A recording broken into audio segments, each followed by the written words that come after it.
Men of Distinction is a group of young males where teachers recommend them to come to the program.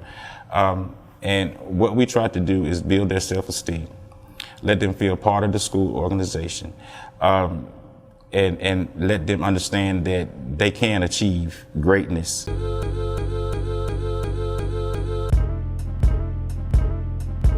So, describe to me the type of student that you interact with in the role as in-school suspension coordinator. What's going on with that kid? That kid has either been insubordinate to the teacher, disruptive in the classroom, and there's so many factors that deal with the child coming in here. But when those children come into this room, a lot of them come in angry because they're being isolated from their peers, first of all. And my first comment to them is to let them know, hold up, first of all, I didn't put you in here. You put yourself in here. It was some action that you did that caused you to get to this point. So I work with different range of students. I work with the ones that can come into the classroom and want to get insubordinate and disrespectful to me. And I've worked with the ones that walk in and sit down and do their work and we have no issue. So it ranges. It depends upon the child himself or herself. You've had some that seem like they were in here every day of the school year. What kind of relationship develops with those youth? Those are the ones that feel, and I'm gonna say it the correct way, those are the ones that I feel as though they feel like this is a safe haven to them. They come into this room, and even though they're regular students that I see over and over again, I don't have a discipline issue with them because they come in here and the work that they're not doing in the classroom, they get done in my room. And I think that goes back to building a relationship with them and encouraging them to say, hey, you can do this, but you're making choices to come in here because you don't want to be in the class. Or if a child doesn't like a certain teacher or they say they don't like a certain teacher, in order to get out of that classroom, they're going to be disruptive so that they can come in here just to maybe do the work, chill out, calm down, however they feel. What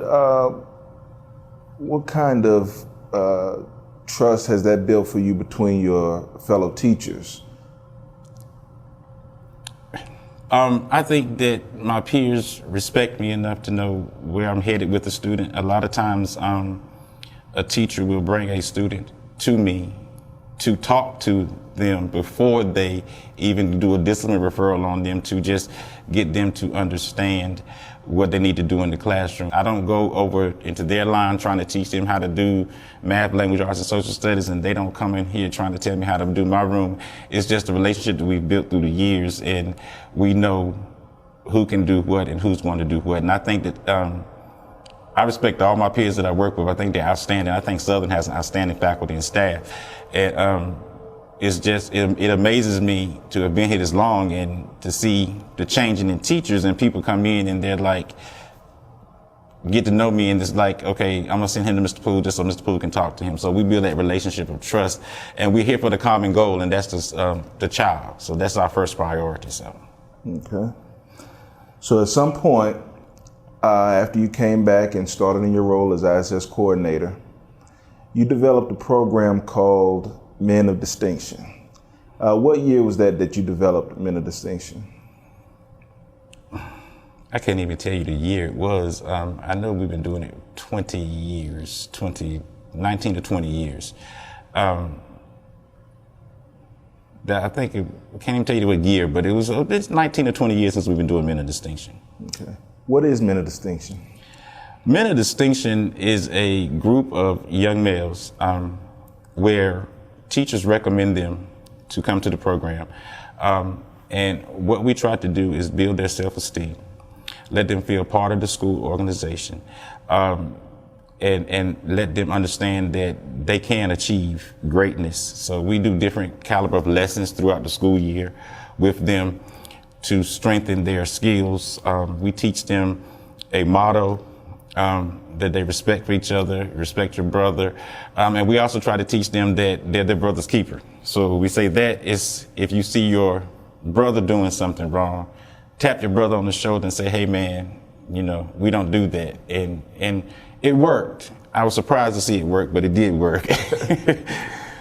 So what was going on in the school system or in the society with the kids during the time that you developed the program that made you say, okay, this is something that we need?